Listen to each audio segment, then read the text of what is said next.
preparado. Eso es muy importante, hermanos. Estoy preparado para ir a vosotros y no os seré gravoso.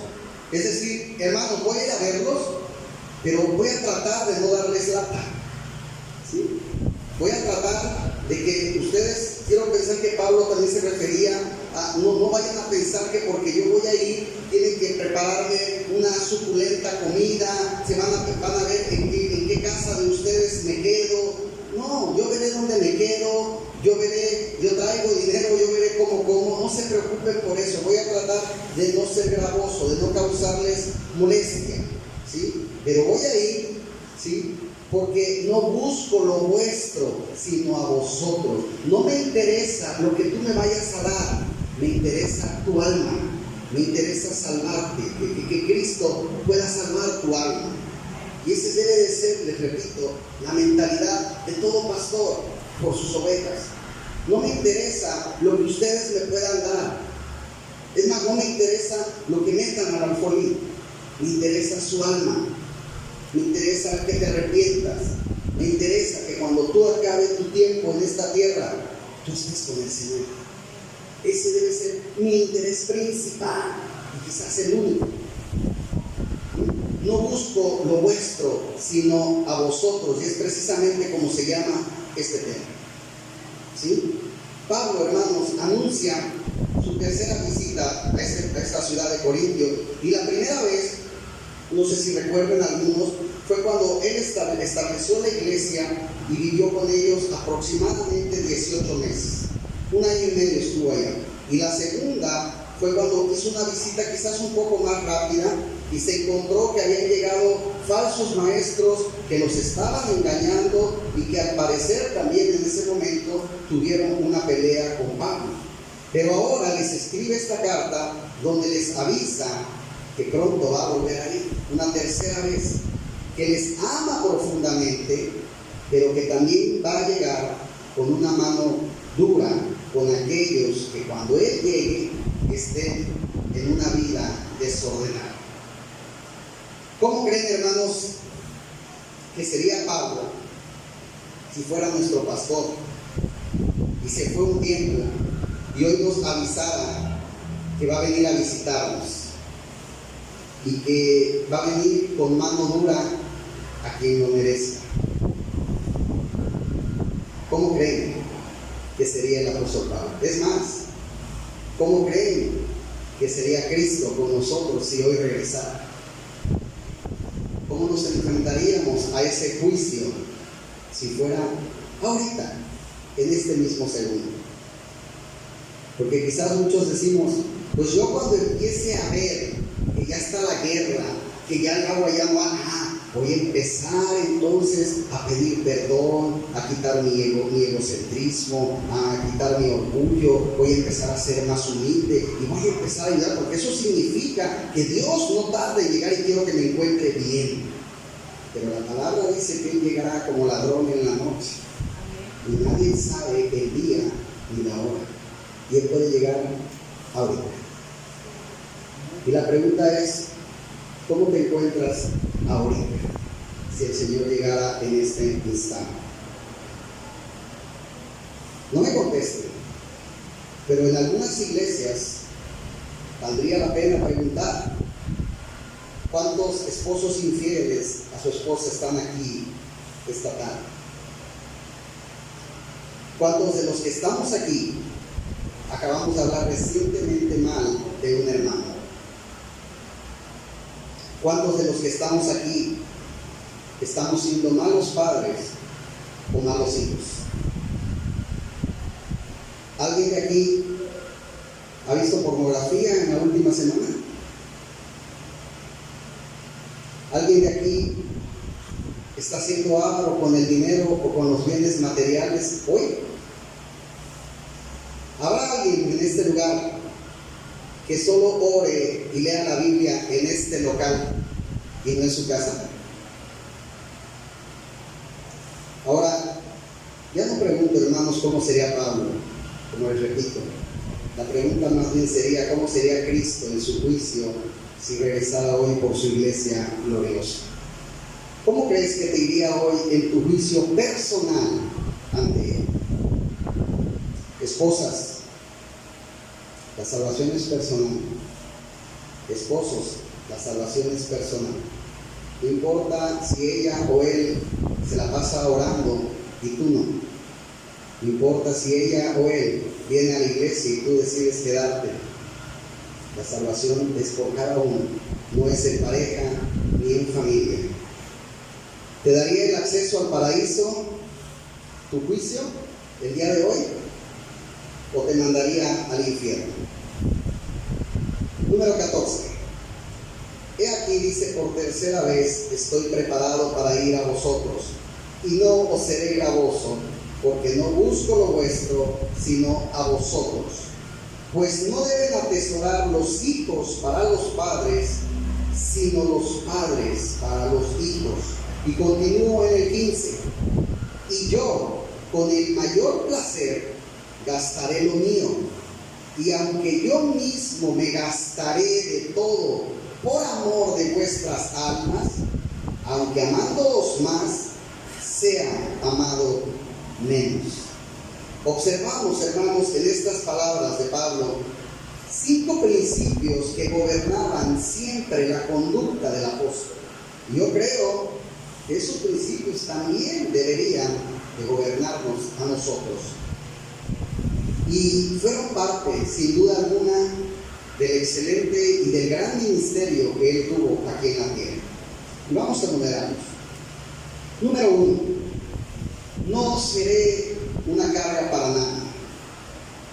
Y para eso él estuvo dispuesto, pero también él estuvo preparado. Los pastores, hermanos, como les decía, no somos ni debemos ser una carga para la iglesia. Si un pastor quizás deja de trabajar para dedicarse 100% a la obra, no quiere decir que tú ahora vivas estresado o preocupado por ver cómo vas a mantener a tu pastor. ¿Sí? Si yo decido, hermanos, poner una iglesia porque así Dios lo ha puesto en mi corazón, no puedo yo estarle diciendo a la iglesia que ahora ustedes se van a dedicar a pagar la renta. ¿Sí? Que hay que pagar porque de lo contrario nos vamos a quedar en la calle. Y entonces ahora los hermanos viven estresados y preocupados porque hay que juntar no solo para la renta de tu casa, ahora hay que juntar para la renta de la iglesia. ¿Sí? Un ministro también puede ser gravoso a la congregación al recibir apoyo cuando no es apropiado o al recibir demasiado apoyo.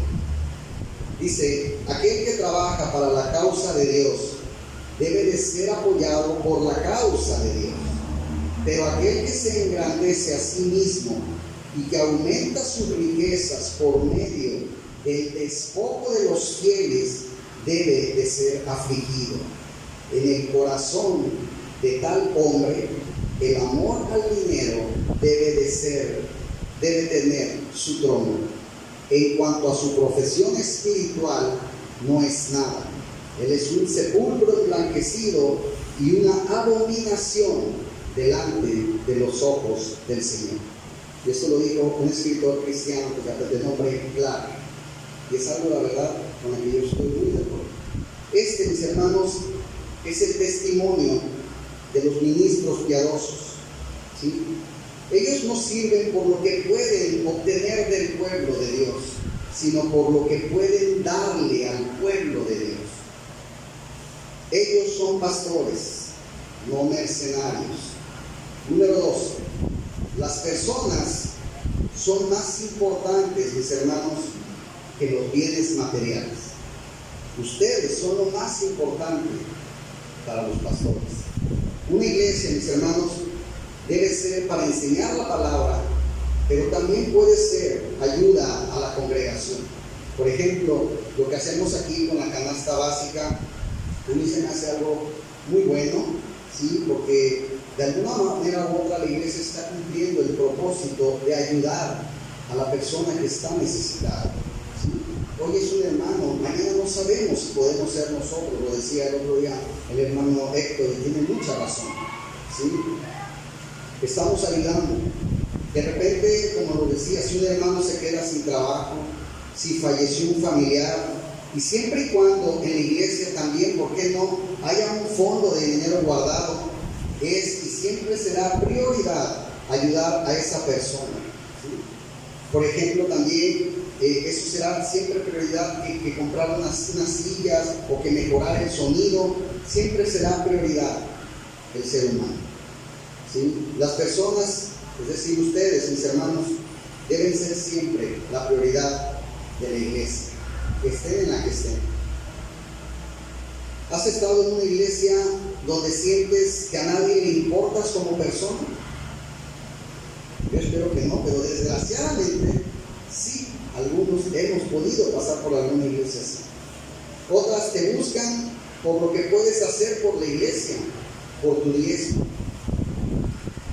Hay iglesias también, lo mencionaba en alguna ocasión, que a veces los pastores saludan más a las personas que saben que económicamente están mejor. Tienen los asientos VIP y toda la gente los saluda. Pero quizás a la persona que está necesitada o que no tiene trabajo, está por allá y nadie la saluda. Y eso tampoco debe de ser. Necesitamos enfocarnos en las personas, hacer lo necesario para que sepa que nosotros estamos realmente interesados en ella y no en lo que tienen, ¿sí? Lamentablemente, si parece que alguien no sirve en la agenda del líder, muchas veces queda descartado. Y como les decía, si llega a ver eso, ¿sí? Llega, por ejemplo, el hermano que tiene un buen carro, que da un buen diezmo, y muchos se desviven en saludarnos, ¿verdad? Entonces, sí pasa, desgraciadamente, pero sí pasa. Número 3, tener una paternidad espiritual responsable. Como pastores, como algunos dicen, incluso padres espirituales, después de Cristo, siempre lo digo.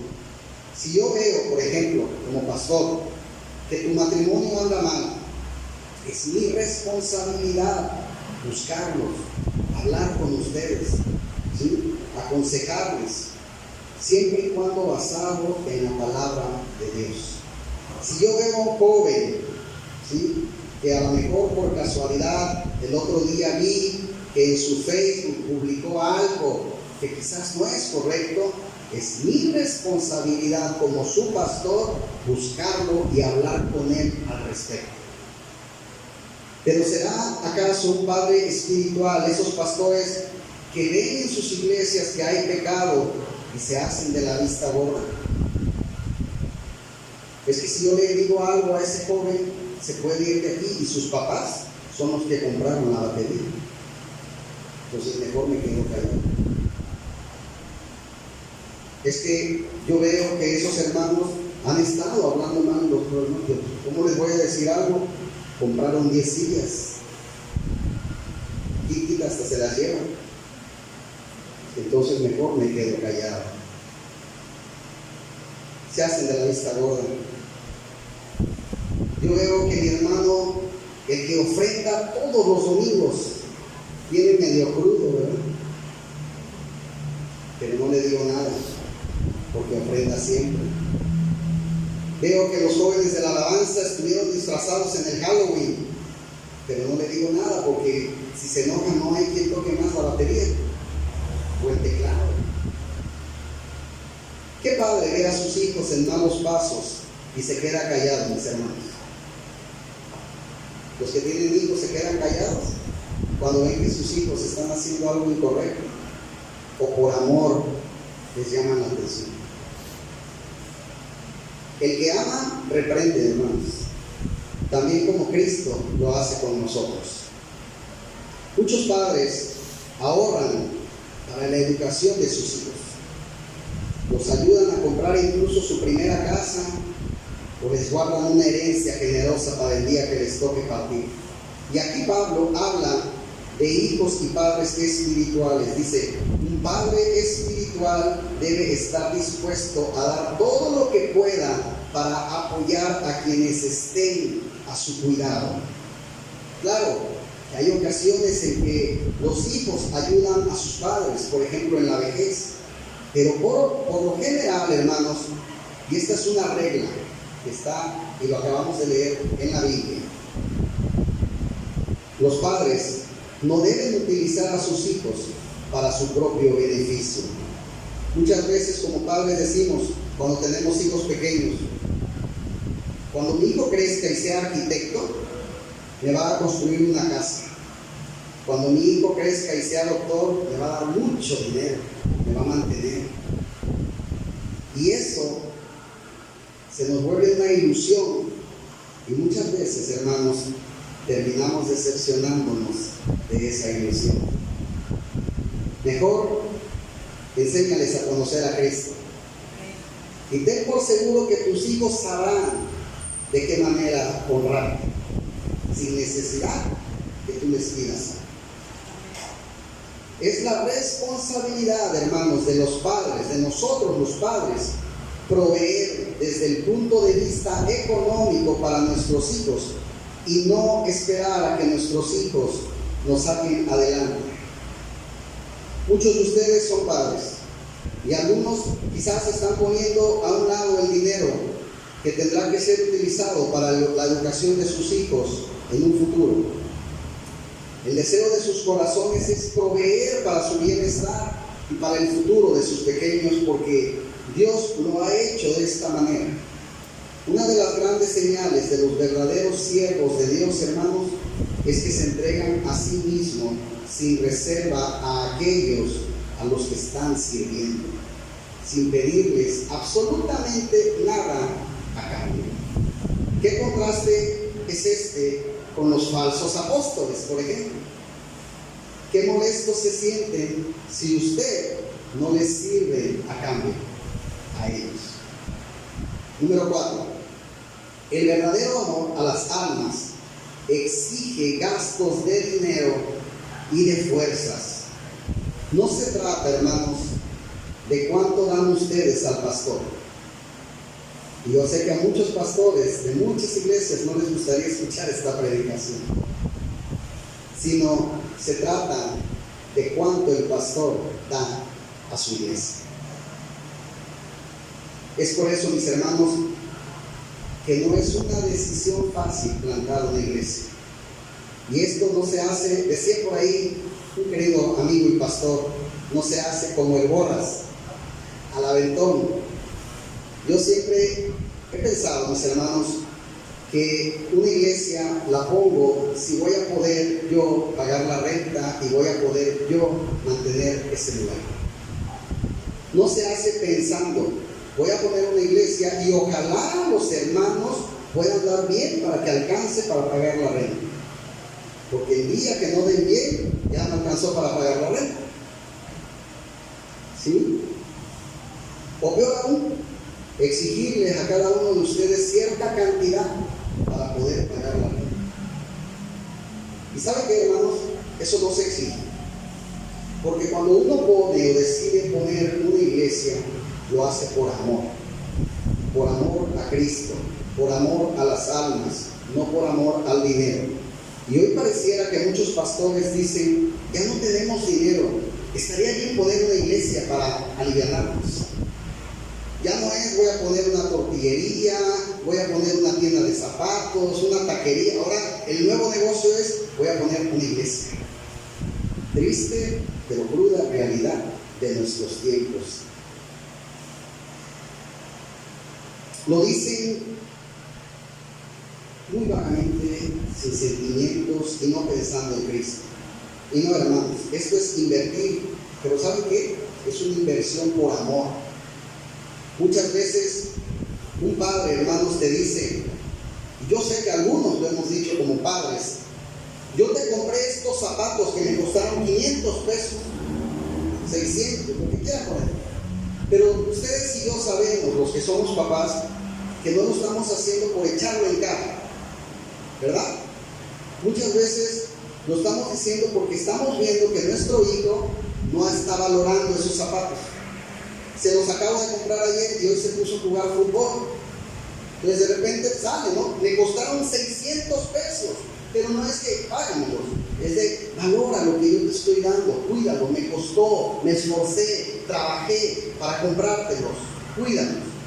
¿Me explico? Ese sentido no es echar en cara las cosas, es un sentido de valora lo que yo estoy dándote.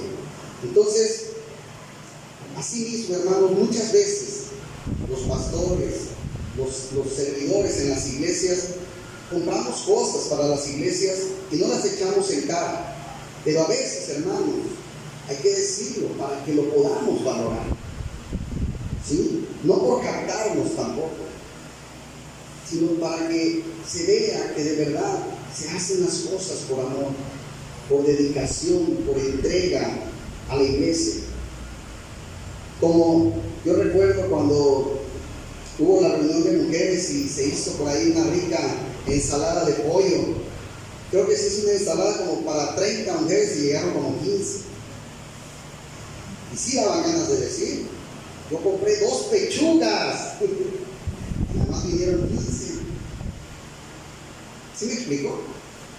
No es págame las pechugas, es ven al evento, estoy haciendo algo por amor, para que conozcas, para que aprendamos más juntas de la palabra de Dios.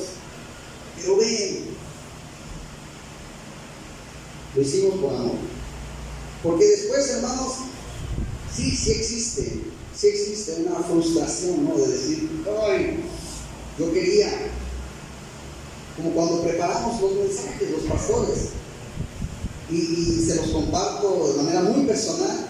Este mensaje en particular, el día lunes, anduve con mi esposa todo el día en la calle, todo el día.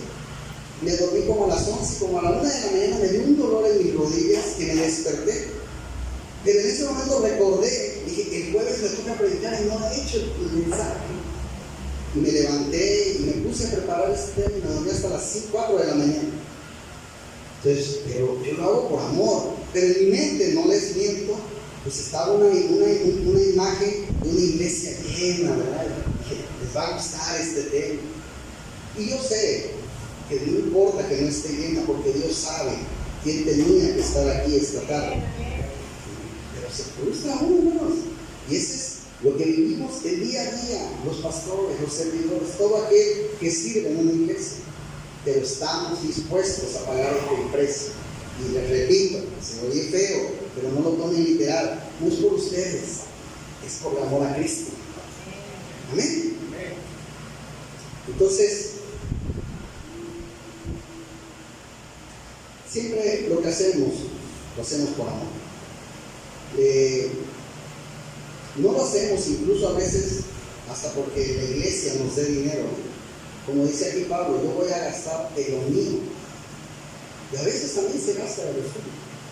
¿Sí? Yo recuerdo que le dije al pastor, siento en mi corazón que queremos arreglar aquí.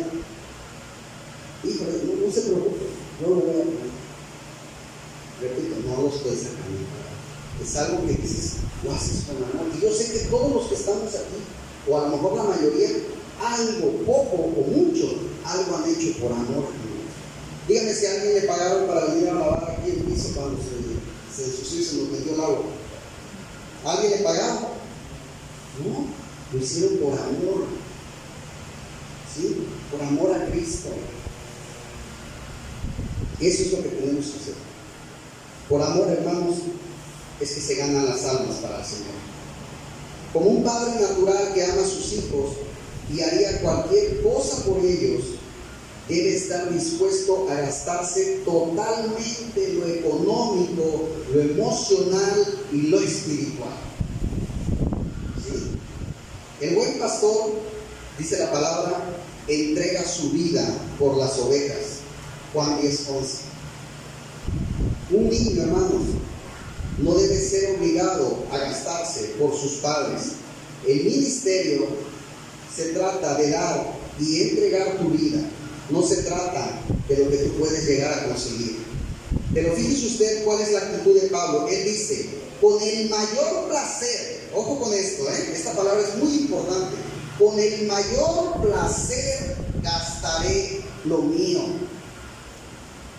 Lo va a hacer reprochando, lo va a hacer enojado, lo va a hacer con placer, lo va a hacer con gusto. con el mayor placer gastaré lo mío, y aún yo mismo me gastaré. Es decir, quizás me voy a ver viejo en esta hora, quizás me voy a enojar, quizás me voy a frustrar, quizás me voy a de repente a tener hambre, quizás de repente voy a pasar sed, pero yo mismo me voy a gastar, ¿sí? Y gastaré lo mío con el mayor placer. Y eso nos tiene que quedar hoy como enseñanza, mis hermanos, que lo que hagamos para Cristo es para Él, no es para los hombres. Es solo para Él. Y luego dice, aunque amándoos más, sea amado menos. Hijo, qué feo, ¿no? Para aquel que dice, y es que yo me la paso todos los servicios en la iglesia, y es que yo limpio la silla, y aún así están hablando de mí. Y aún así el pastor el otro día no me saludó. Yo soy la que más talla las sillas, de todas, yo soy la que más la talla, para que quede limpia, y no me saludó el pastor. Hermanos, todos vamos a pasar por ahí, ¿sí? Y aunque amándoos más, sea amado menos. Nuestro amor es ilimitado y sin esperar nada. Es decir, estos corintios, mis hermanos, estaban respondiendo con amor. La reacción normal de los hijos al amor de sus padres es amarles. Pero incluso, aunque los corintios no lo hiciesen, Pablo dice, yo voy a gastar todo lo mío en vosotros. E indica que su amor es una forma de amor que no se puede calificar. Recuerdo, se los comparto, leí hace algunos años, hermanos, una historia acerca de una madre que una mañana bajó a desayunar y se encontró en la mesa con una nota de su hijo junto al plato. Y su hijo le había puesto una nota que decía así: por cortar el césped, 20 pesos. Por secar los platos, 10 pesos. Por barrer las hojas, 30 pesos. Por limpiar el estacionamiento, 40 pesos. Total que le debes 100 pesos. Su madre no dijo nada, sino que siguió con su trabajo. Cuando su hijo regresó de la escuela para comer ese día, se encontró con una nota sobre su plato que decía: por plancharte tu ropa, nada. Por coserte tus calcetines, nada. Por prepararte tu comida, nada. Por curarte tus heridas cuando te has caído, nada. Por hacerte tu comida favorita, nada. Con cariño, tu mamá. Esta es la actitud del apóstol Pablo. No esperes nada a cambio. Sería agradable si sus esfuerzos hubieran sido correspondidos. Por supuesto que sería agradable. Pero incluso aunque no lo sea, esto no iba a detener a Pablo. Eso es lo hermoso, lo más hermoso de todo. Y esa clase de amor generoso, esa clase de amor incondicional, hermanos, es la marca de un verdadero siervo de Cristo. Amén. Y usted, yo, la podemos usar para poner a prueba las afirmaciones de muchas voces hoy para determinar si algunos son siervos de Cristo o no. Porque la señal invariable, mis hermanos, del amor genuino es que se ama sin exigir nada a cambio. Podemos decirle al Señor: Señor, enséñame a servir a otros sin esperar lo que yo pueda recibir a cambio. Y eso, hermanos, debería ser algo que pidiéramos siempre en nuestras oraciones. Número 5. Amar incondicional y sacrificialmente como Cristo nos amó, aún a riesgo de no ser amado. Todo esto que acabamos de hablar en los 4 puntos anteriores, mis hermanos, ¿lo hacemos para que ustedes nos amen a nosotros? No, por supuesto que no. Pero que con todo y ello, hermanos, siempre va a existir el riesgo de que sí hablen de nosotros. que se vayan de esta iglesia quizás, y por supuesto que nunca nos llegue a querer. ¿Puede pasar? Sí. Y yo espero y creo que sí, que tanto el pastor Daniel, el pastor Alejandro y yo estamos conscientes de ello. ¿Sí?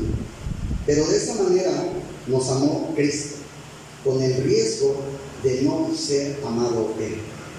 Y realmente así fue. Tanto fue que lo crucificamos. Versículo 16. Vamos a ir al versículo 16 del capítulo 2.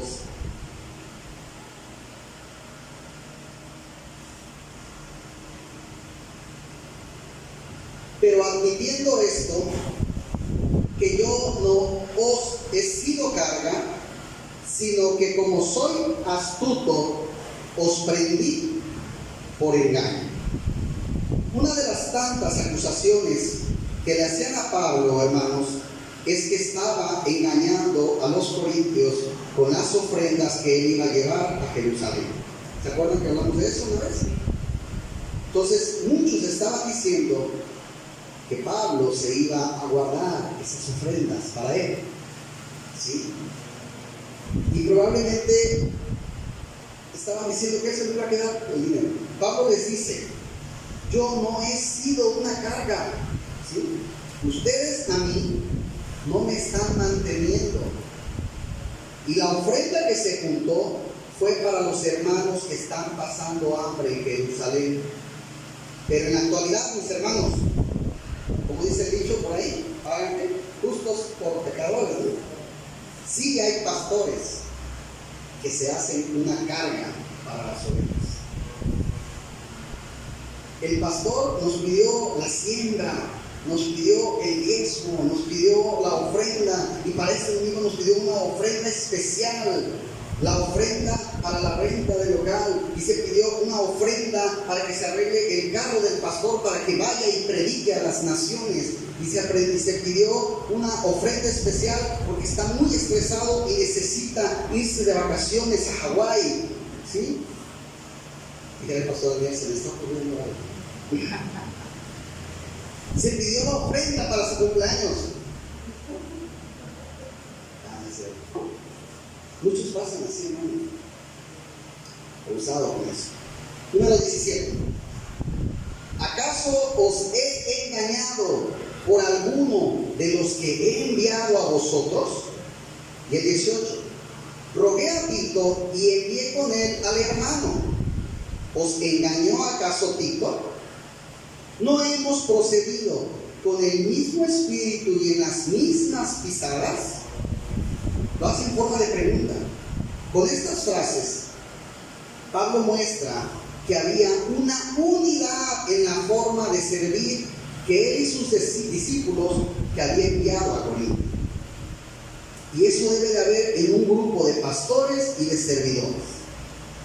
Estaban en el mismo, ¿cómo se llama por ahí? ¿Cómo dice por ahí? Fluir del espíritu, ¿verdad? Nadie de ellos había engañado, todos hablaban lo mismo. Y aquí sería incoherente que yo venga y les predicara una cosa y luego viniera el pastor Alejandro y predicara algo diferente. Tenemos que estar en la misma línea, ¿verdad? Junto también con los servidores. Y ellos estaban en la misma línea. Tanto que Pablo podía meter las manos al fuego por Tito y por el otro hermano. Y les decía: ¿Tito los ha engañado? ¿Los engañó el otro hermano? ¿Verdad que no?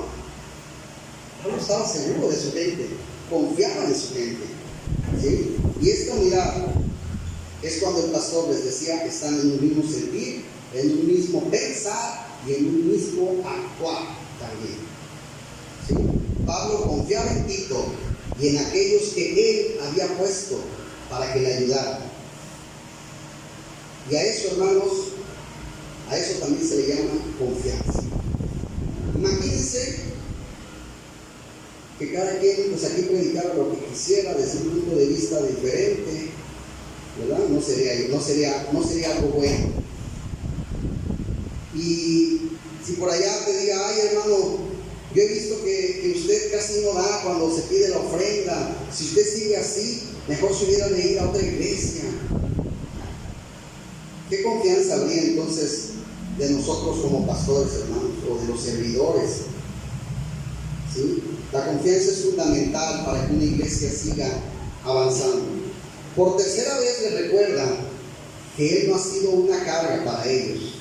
El ministerio de Pablo, hermanos, estaba basado en el amor. Y obviamente no sería amoroso ser una carga. Lo que Pablo anhela es su amor. Los hermanos que Pablo les envió siguen los mismos principios para nunca explotar a la iglesia. Qué hermoso cuadro de unidad al servir a otros, todos caminando en las mismas pisadas. ¿Y cómo se puede lograr esto? ¿Cómo podemos llegar a esto? Cuando todos somos dirigidos y llenados por el mismo Espíritu. Todo el equipo debe tener la misma mente. El líder o los líderes deben de ser conscientes de lo que hacen los demás y corregirlo en su momento si hay algo que se salga de control. ¿Sí? Y algo también, hermanos, que queda en esto es cuando él dice, rogué a Tito y envié al hermano. Realmente en la Biblia nunca se supo de qué hermano se habla. Y muchas veces nos gusta, sí, es bueno cuando el Señor te da tu reconocimiento, ¿verdad? Dice, Él te reconocerá en público. Cuando dicen que el hermano Héctor, y el hermano Héctor le da un gozo, dice, gracias Señor por lo que has hecho, pero se le da esa honra, ¿verdad? Pero de repente, hermanos, habrá alguien que no se mencione, como este hermano que dice, y el otro hermano. Y aquí Cristo también nos da un ejemplo de que a veces Dios te va a honrar, Dios te va a glorificar, sin que tengas que ser reconocido entre los demás. Lo importante es que te conozca Dios. Aquí normalmente se menciona el pastor Edgar, el pastor Daniel, el pastor Alejandro, el hermano Héctor. Y a lo mejor habrá personas por ahí que digan, a mí nunca me nombran en el púlpito. Pero si tú haces una obra en esta iglesia o haces algo para el Señor, no te preocupes si tu nombre se dice en este micrófono. ¿Sabes qué es lo que importa? Que tu nombre esté escrito en el libro de la vida. Eso es importante. ¿Amén? Número 19. ¿Pensáis aún que nos disculpamos con vosotros? Delante de Dios en Cristo hablamos, y todo muy amados para vuestra edificación. Cuando dice pensáis en que nos disculpamos con vosotros, Pablo está hablando sarcásticamente. Es como cuando te digo, yo no he hecho nada malo y te puedo decir, ¿y tú quieres pensar que yo te voy a pedir perdón? ¿O tú crees que yo me voy a disculpar? ¿Por qué? Si yo no he hecho nada malo. Es cuando Pablo dice, ¿pensáis en que nosotros nos vamos a disculpar con ustedes? Está mal. No lo vamos a hacer. Pablo no se estaba disculpando con ellos. Más bien estaba hablando fuerte, pero con la verdad, ya que su intención siempre era que la iglesia de Dios fuera edificada. ¿Sí? Versículo 20. Pues me temo que cuando llegue no os halle tales como quiero, y yo sea hallado de vosotros cual no queréis, que haya entre vosotros contiendas, envidias, iras, divisiones, maledicencias, murmuraciones, soberbias, desórdenes. Según la información, ¿sí? Como dice el dicho ahí, según las malas lenguas que Pablo le había dicho, cuando llegara a esta ya su tercera visita, pensaba que quizá no lo encontraría todo como él quisiera. Y esto, hermanos, nos habla de que no hay iglesia perfecta. ¿Saben por qué? Porque está formada por hombres que somos imperfectos. ¿Sí?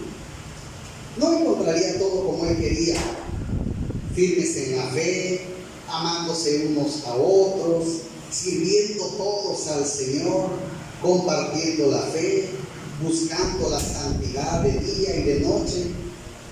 Y probablemente, y es muy seguro, que los encontraría haciendo todo lo contrario. Contiendas. ¿Qué encontraría con las contiendas?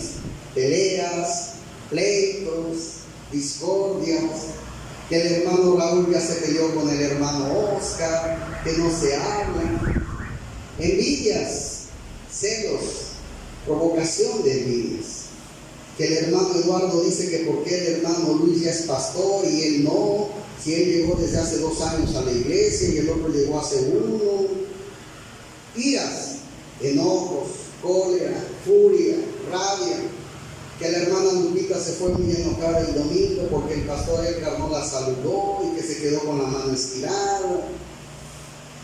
Pasa. Divisiones, intriga, rivalidad, ambición egoísta, que los hermanos que se sientan del lado derecho no le hablan a los del lado izquierdo porque esto les da el aire y a los de acá ya no les da el aire. Maledicencias, hablar mal, en contra, calumnias, que la hermana Mari dice que las del coro son muy presumidas, que porque cantan muy bonito, que no sé qué. Murmuraciones, chismes, susurros, detracciones, que dicen que el hermano Paco tiene otra mujer aparte de su esposa, y ya anda todo el rumor por ahí. Y el hermano Paco no encuentra. Soberbias, orgullo, altanería, arrogancia, que desde que el hermano Héctor es líder de los servidores, no quiere ni que lo toquen. Desórdenes, inestabilidad, confusión, tumultos, que primero querían una cooperación para Navidad, que ahora ya no, que el otro dice que sí, pero una hermana dice que no vemos nada, ya no sé ni lo que está pasando. Un desorden total, una inestabilidad, confusión por chismes que salen de repente. Todo esto, hermanos, no estoy hablando de hoy, estoy hablando de esta iglesia de los Corintios, pero suena conocido. Hemos cambiado acaso, hemos mejorado. Muchas cosas siguen siendo igual que en aquellos tiempos, con otros hombres, con otras personas, con otras iglesias, con otros pastores, pero seguimos siendo los mismos seres humanos imperfectos, buscando día a día la perfección del Señor. Nosotros, o notemos, que no está hablando de la gente de afuera, ojo con esto, no está hablando de la gente de allá afuera, está hablando de las personas de la iglesia.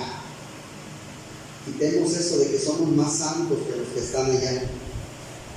Dejemos de criticar al que no va a la iglesia, de juzgarlo, de darle de bibliazos en la cabeza. Mejor prediquemos con amor, ¿sí? Con cosas que ya supuestamente debían haber dejado de pasar hace mucho tiempo, pero que seguían comportándose de esa forma. Esto no ha cambiado, hermanos. Y nada de lo que acabamos de mencionar, ¿ustedes creen que ya no existen? No. Vamos al 21. Que cuando vuelva, me humille Dios entre vosotros, y quizá tenga que llorar por muchos de los que antes han ¿qué? Pecado y no se han arrepentido. ¿De qué? Y fornicación y lascivia que han cometido. ¿Sí? ¿Qué cruel? Muchas veces decimos, ¿no? que no es posible, decían los judíos, no es posible que los gentiles sean verdaderos cristianos. Y es lo que les acabo de decir. No podemos seguir captándonos quizás de algo que quizás no hemos alcanzado, de una santidad que quizás todavía no alcanzamos, y quizás nunca la vamos a alcanzar, porque seguimos caminando en ese perfeccionar día a día. Y Pablo aquí teme que encuentre pecado en la iglesia, pero un pecado sin arrepentimiento, mis hermanos. Si no han seguido las instrucciones que les dio en su primera carta, él tendrá que lamentarse y llorar por ese pecado que no ha parado.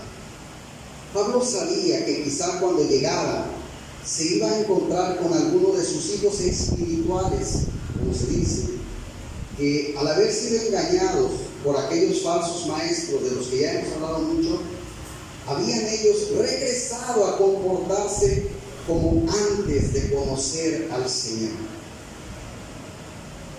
Y es por eso, hermanos, que hay que tener mucho cuidado, porque muchos hermanos, quizás algunos de nosotros nos ha llegado a pasar, conocimos a Cristo, quizás empezamos a caminar en sus caminos, pero quizás un falso evangelio, quizás una mala doctrina nos hizo regresar.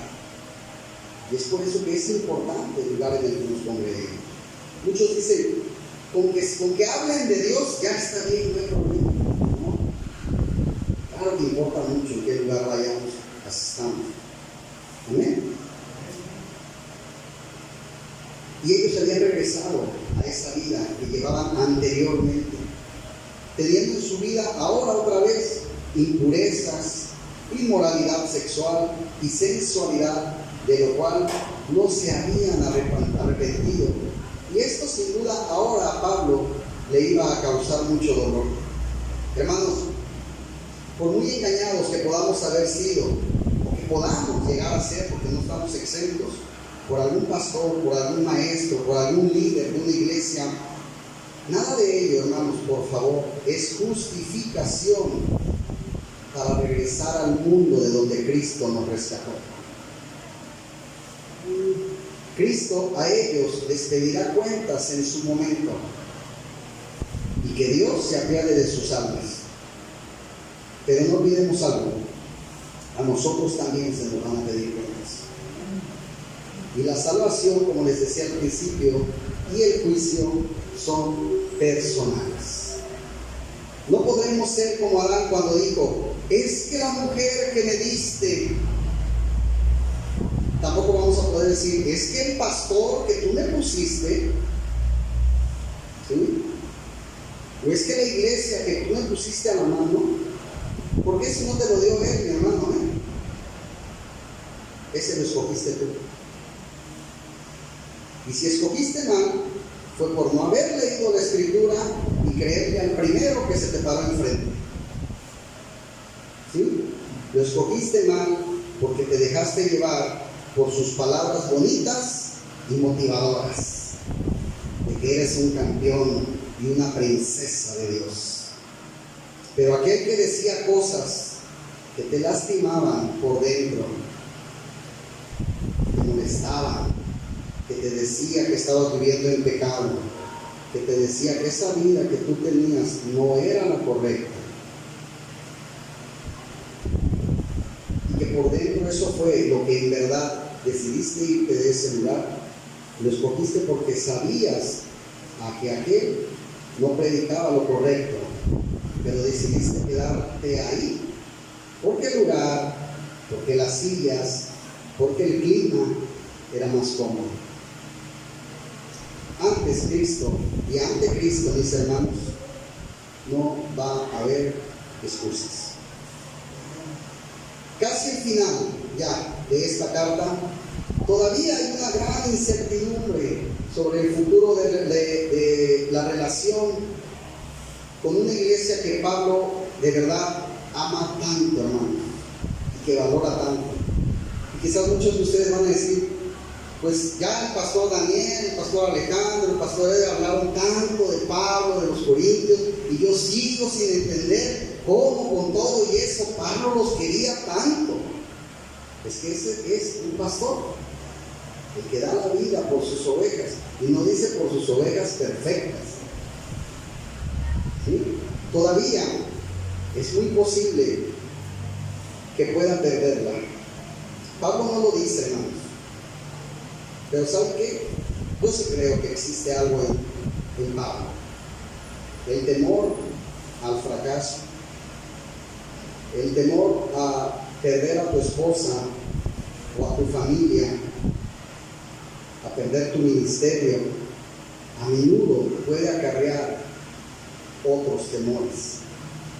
No se puede decir que Pablo no hizo todo lo posible para recuperar el corazón de los corintios. Yo creo que hizo más que lo imposible. Nosotros, hermanos, también debemos hacer nuestro mejor esfuerzo para mantener esas relaciones. Pero ¿saben qué? No podemos vivir con temor, primero que nada. Y no podemos vivir estresados, tristes, pensando en qué momento mi hermana, mi hermano se va a ir de la iglesia, en qué momento mi hermano va a decidir empezar a cambiar su vida. No puedo vivir yo llorando y estresándome por eso. A mí lo que me queda hacer es vivir orando por ustedes. Porque Dios hable a sus vidas. Porque Dios toque tu corazón y pueda llegar el arrepentimiento de ese pecado que solo tú sabes que tienes. Quizás yo no sé, pero Dios sí lo sabe. Lo único que me queda hacer, o nos queda hacer como pastores, es poner sus vidas en las manos del Señor. Amén. Vamos a ver. Gracias, Señor, te damos en esta noche, Padre. Has hablado, Padre, a nuestras vidas. Y te damos gracias, Señor, por tu palabra, por tu mensaje, Padre. Sabemos, Señor, que hay mensajes que no pueden ser gratos a nuestros oídos, que quizás algunos me puedan lastimar, me puedan doler, pero quizás es el punto en el que yo estoy fallando, Señor. Quizás es tu modo de llamarme la atención. Quizás es tu modo no de echarme en cara las cosas que me das, sino de decirme que valore lo que me estás dando, Padre. Me das un nuevo día, me das la oportunidad día a día de arrepentirme, de pedirte perdón, de cambiar. Día a día me das la oportunidad de buscarte, de comenzar a conocerte. Día a día me das la oportunidad de entregarte mi vida, Señor. Quizás no lo he valorado, quizás no lo he hecho, Señor, pero hoy te pido, Padre, que me des la sabiduría para saber tomar ya esa decisión, Padre. Perdóname, Señor, si te he fallado, he pecado, no lo niego. Ayúdame, Señor, a combatir eso que por mis fuerzas yo no he podido quitar. Pero sé que contigo soy más que vencedor, Señor. Sé que contigo voy a poder. No me voy a soltar a partir de hoy, Señor, de tu mano. No me voy a soltar. Me voy a tomar fuerte día y noche, Padre.